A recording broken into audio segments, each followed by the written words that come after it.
Hello again, I'm back. It has been a while. I'm back with another travel update for you all with the new rules that come into place October 4th.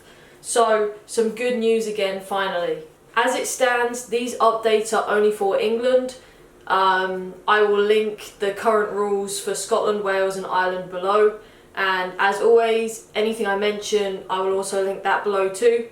I would appreciate it if you could subscribe, and for the latest updates, it's probably best if you follow my Twitter page. I will link it below and put it somewhere over here. I also tend to respond faster on my Twitter, so if you follow that, then if you have any questions, I will probably get back to you faster than just commenting below. So on to the new updates. So previously there was a 3-light traffic light system. Now there is only a red list. If you have been in a country or a territory on the red list in the last 10 days, you will only be able to enter the UK if you're a British or Irish national, or if you have residence rights in the UK. So this video is going to be just for those coming from a country that's not on the red list. Because if you are coming from a red list, then the rules are different. So this is just for all those countries not on the red list. This video is also just for those fully vaccinated. I will go through what that means in a minute and what vaccines are accepted, but if you're currently unvaccinated or you've only had 1 dose, you will need to follow this link up here to see this video. I have made the same video but for unvaccinated people, as the rules are different unfortunately. So on to fully vaccinated travel. What does it mean to be considered fully vaccinated? So, to be considered fully vaccinated, 2 weeks must have passed since your 2nd dose. Also, only these places and vaccines are currently accepted. So if you received your vaccine under an approved vaccination program in the UK, Europe or USA, or a UK vaccine program overseas, that counts. Same rules as last time, but now they've also added many other countries, which I'll list here and go through quickly. So if you have received a full course of the Oxford AstraZeneca, Pfizer BioNTech, Moderna or Janssen vaccines from a relevant public health body in Australia, Antigua and Barbuda, Barbados, Bahrain, Brunei, Canada, Dominica, Israel, Japan, Kuwait, Malaysia, New Zealand, Qatar, Saudi Arabia, Singapore, South Korea, Taiwan or the United Arab Emirates. So unfortunately, as it stands, these are the only countries where the fully vaccinated status counts if you are travelling to the UK. If you weren't vaccinated in any of these countries, unfortunately you will have to follow the unvaccinated rules. So again, I'd advise you to watch this video. I will try my best as always to keep you updated if anything changes, so if any more countries are added. Like I said, my Twitter page is probably best for that, but keep an eye on the description or the comments, as this will be where I will put any updates to this list. There are also other rules if you receive vaccinations in 2 different countries. It's kind of confusing, so I'll link that below too. So how do you prove your vaccination status? If you are vaccinated in the UK, all you have to do is show your NHS COVID pass on your phone. If you are vaccinated in the USA, you have to show your CDC card, your CDC vaccination card. And if vaccinated in Europe, it must be your EU COVID certificate. There's something else for Switzerland too that's accepted. I'll link that below too. If you're from one of the other countries listed, your proof of vaccination varies, but it must include all of these things here.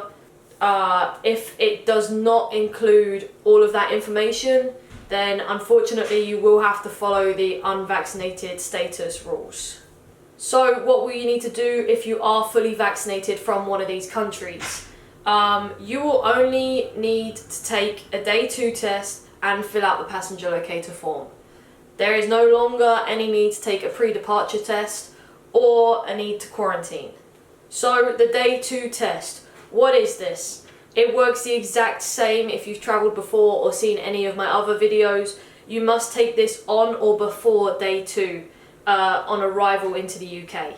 The reason I talk about it before the Passenger Locator form is because you need to have booked it before you can fill out the passenger locator form.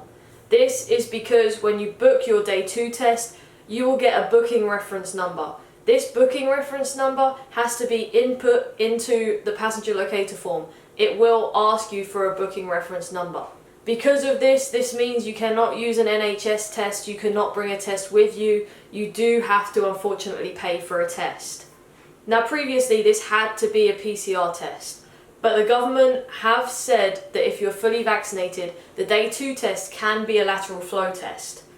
Now I have looked and I haven't yet seen any. I don't know if there's any more information coming out about this from the 4th of October.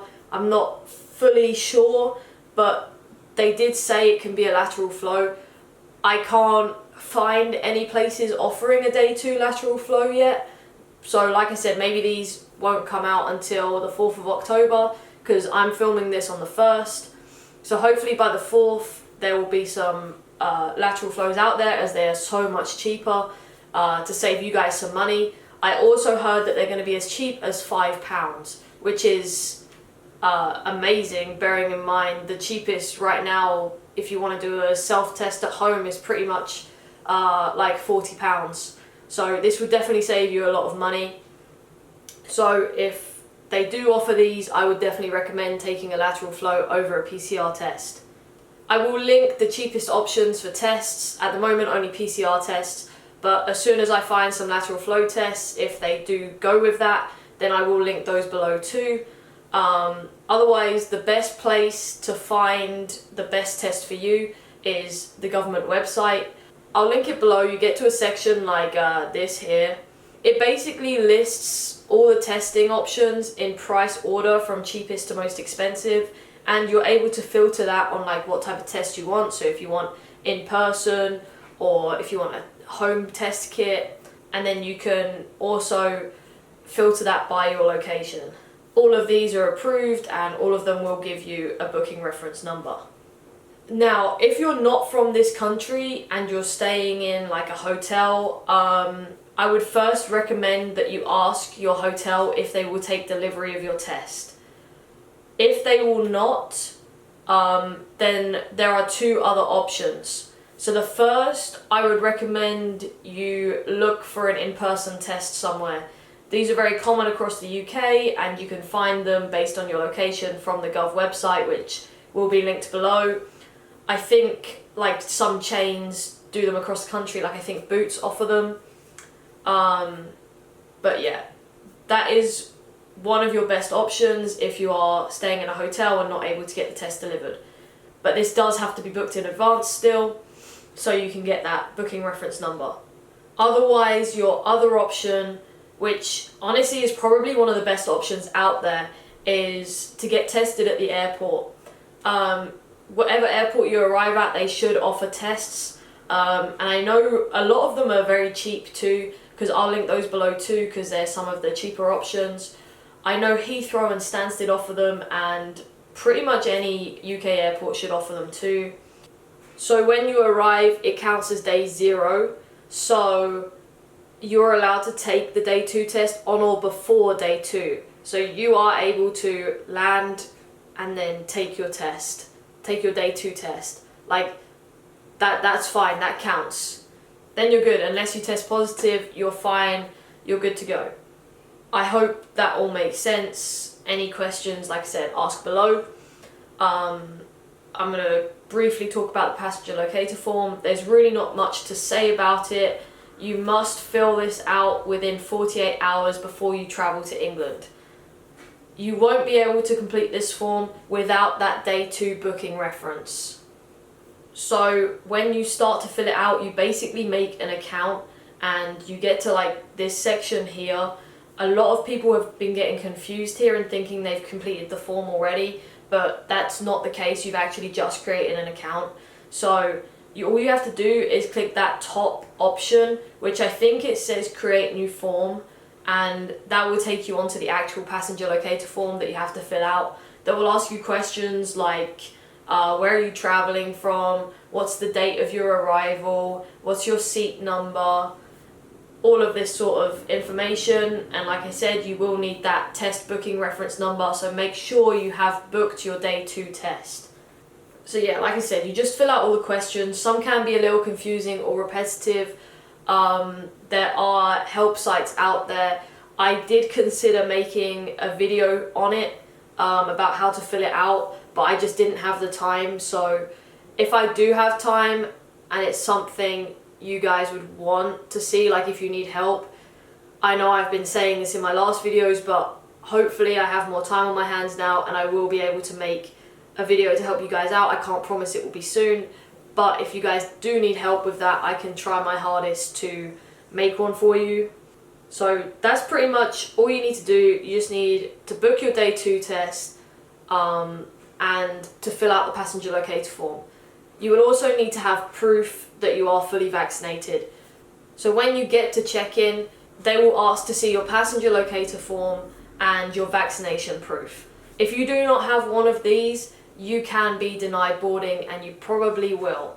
So make sure you have all your paperwork, you've filled out the passenger locator form before you check in, and you have the booking reference number of your day 2 test. I would also recommend leaving plenty of time to check in, because these new rules means it will take a lot longer, especially in foreign countries that might not be as familiar with the rules. I think if you're traveling within Europe, check-in opens 2 hours before your departure, and if it's international, I believe it's 3 hours before departure. So I would definitely recommend you can leave as much time as possible, just to make sure there's no issues and that everything goes through on time. So that's pretty much it. I hope I covered everything. If you're confused or need more information about a certain part, please feel free to comment below or contact me on Twitter, and I will get back to you as quick as I can. I am busy, hence why I have been slow replying recently or haven't done many videos. But like I said, I will do my best to answer as best and as quick as I can. I will also do my best to update you as fast as possible. These things just change like that pretty much. So the best place for the updates is my Twitter page, but also check the comments. I will generally pin any of the recent updates in the comments, or I'll put them in the description below. So if it is after the 4th of October, things may have changed, so just keep an eye on that too. Unfortunately, I do not travel again until December, so that will probably be when the next video comes, unless I find time to make the passenger locator form video. But when I travel, again, I'll do an update of what travel's like in December. Hopefully the rules have changed again and are a lot more simple and cheaper. Unless there are any major rule changes, then of course I will try my best to make another video to update you. Also, some more good news on travel, if this concerns you. Travel is allowed to the US again from November for fully vaccinated passengers, which is some great news. So yeah, that's pretty much everything. Like I said, comment below any questions you may have. I hope this video has helped you guys. Thank you so much for watching. I would appreciate it if you could hit that subscribe button. Also, follow me on Twitter. Thank you again. Happy traveling.